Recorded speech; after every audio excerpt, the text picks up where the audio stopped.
കേരളത്തിൽ CPIM-നുള്ളിൽ വലിയ തോതിൽ സംഘർഷം നേരിടുന്ന ഒരു വ്യക്തിയാണ് ആലപ്പുഴ ജില്ലയിലെ നേതാവായിരുന്ന ജി സുധാകരൻ. അമ്പലപ്പുഴയിൽ നിന്നും നിരവധി തവണ ജയിച്ച് MLA ആയിട്ടുള്ള അദ്ദേഹം 2 തവണ മന്ത്രിയായിട്ടുണ്ട്. ഒന്ന് 2006 മുതൽ 2011 വരെ VS അച്യുതാനന്ദൻ്റെ ക്യാബിനറ്റിൽ മന്ത്രിയായിരുന്നു. പിന്നീട് പിണറായി വിജയൻ്റെ മന്ത്രിസഭയിൽ 2016 മുതൽ 2021 വരെയും മന്ത്രിയായിരുന്നു. ഈ കാലയളവിൽ ഒന്നും തന്നെ അഴിമതിയുടെ ഒരു ആരോപണവും ലവലേശം അദ്ദേഹത്തിനെതിരെ ഉണ്ടായിട്ടില്ല എന്നുള്ളതാണ് വസ്തുതാപരമായ കാര്യം. ഇപ്പോൾ പൊതുമരാമത്ത് വകുപ്പ് കൈകാര്യം ചെയ്യുന്ന മുഹമ്മദ് റിയാസിനെ വലിയ തോതിൽ കോൺഗ്രസ് തേച്ചൊട്ടിക്കുമ്പോൾ അദ്ദേഹത്തിൻ്റെ മുൻഗാമിയായിരുന്ന ജി സുധാകരനെ കണ്ടുപഠിക്കൂ എന്നാണ് പലരും പറയുന്നത്.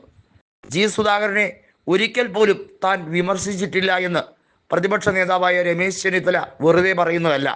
അത്രയേറെ മികവാർന്നൊരു നേതാവായിരുന്നു. A right man in a wrong party എന്നാണ് ജി സുധാകരനെ കുറിച്ച് കോൺഗ്രസ്സുകാർ വിശേഷിപ്പിക്കുന്നത്. അതായത് തെറ്റായ ഒരു സംവിധാനമുള്ള പാർട്ടിയോടൊപ്പം പ്രവർത്തിച്ച നേരായ പൊതുപ്രവർത്തനം നടത്തിയ അപൂർവങ്ങളിൽ അപൂർവമായ ഒരു മനുഷ്യൻ.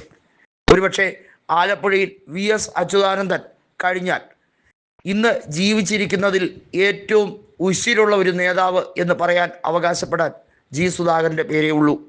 തോമസ് ഐസക്കിനൊന്നും അതിൻ്റെ 7 അയലത്ത് വരാൻ യോഗ്യതയില്ല എന്നുള്ളതാണ് സത്യം. കാരണം അത്രയേറെ തോമസ് ഐസക് ആരോപണ വിധേയനായിട്ടുണ്ട്. എന്നാൽ ജി സുധാകരൻ ഒരു രീതിയിലുള്ള ക്രമക്കേടും നടത്തിയിട്ടില്ല എന്നുള്ളതിൽ കോൺഗ്രസ്സുകാർക്കോ, എന്തിനധികം പറയുന്നു BJPക്കാർക്ക് പോലും ഒരു സംശയവും ഉണ്ടായിട്ടില്ല ഇന്നേ വരെ. അതുകൊണ്ട് തന്നെയാണ് ജി സുധാകരനെതിരെ മത്സരിച്ച് പരാജയപ്പെട്ടിട്ടുള്ള M ലിജു എന്ന ആലപ്പുഴയിലെ ചുറുചുറുക്കുള്ള കോൺഗ്രസ് നേതാവ് ജി സുധാകരൻ്റെ പല അഭിപ്രായങ്ങളോടും പലപ്പോഴും എനിക്ക് യോജിപ്പ് തോന്നിയിട്ടുണ്ട് എന്ന് പരസ്യമായി പറഞ്ഞിട്ടുള്ളത്. ജി സുധാകരൻ കോൺഗ്രസിലേക്ക് വരികയാണെങ്കിൽ അദ്ദേഹത്തിനെ 2 കൈയും നീട്ടി സ്വീകരിക്കും എന്നാണ് M ലിജു പറഞ്ഞത്. അത്രയേറെ മികവുറ്റ രാഷ്ട്രീയ പ്രവർത്തനത്തിന് ഉടമയാണ് അദ്ദേഹം. എന്നാൽ പിണറായി വിജയൻ്റെ പ്രീതിക്ക് പാത്രമാകാതെ പോയതുകൊണ്ട് അത് മാത്രം കൊണ്ടാണ് ജി സുധാകരൻ തഴയപ്പെട്ടത്. മാത്രമല്ല മുഹമ്മദ് റിയാസിന് ഇദ്ദേഹത്തിനോട് വ്യക്തിപരമായ വിരോധം കൂടിയുണ്ട്. അതിന് കാരണം മറ്റ് പല വിഷയങ്ങളാണ് താനും. ജി സുധാകരൻ ആരുടെയും മണിയടിക്കാൻ പോയിട്ടില്ല. അതായത് ആരുടെ പ്രശംസ വാങ്ങാനും പോകാറില്ല. അദ്ദേഹം കൃത്യമായും കാർക്കശ്യത്തോടെ പെരുമാറുന്ന ഒരു നേതാവായതുകൊണ്ട് തന്നെ അദ്ദേഹത്തിന് CPIM-ൽ കുഴലൂത്തുകാർക്ക് പലർക്കും കണ്ടുകൂടാ എന്നുള്ളതാണ്. എന്തിനധികം പറയുന്നു, CPM-ൻ്റെ ഔദ്യോഗിക ചാനലായിട്ടുള്ള മാധ്യമ ചാനൽ പോലും ജി സുധാകരൻ്റെ നിലപാടുകളെ തള്ളിപ്പറയലാണ് പൊതുവെ ഉള്ളത്. ജി സുധാകരൻ പാർട്ടി വിരുദ്ധമായി പ്രവർത്തനം നടത്തുന്നു എന്ന് പറഞ്ഞ നേതാക്കളാണ് H സലാമും അതുപോലെ തന്നെ AM ആരിഫുമെല്ലാം. അതുകൊണ്ട് തന്നെയാണ് ജി സുധാകരൻ ഇവരെ ആരെയും 7 അയലത്ത് പോലും അടുപ്പിക്കാത്തത്.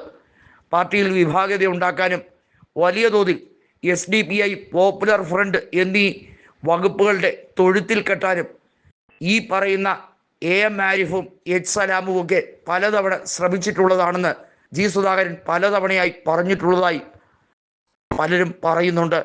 ഏതായാലും ജി സുധാകരൻ വളരെ വൈകിയാണെങ്കിലും കോൺഗ്രസ്സിന് വലിയ രീതിയിലുള്ള വേരോട്ടം കേരളത്തിൽ ഉണ്ട് എന്ന് പറഞ്ഞത് ഒരു ബൂസ്റ്ററായി തന്നെയാണ് കോൺഗ്രസ് പാർട്ടി കരുതുന്നത്.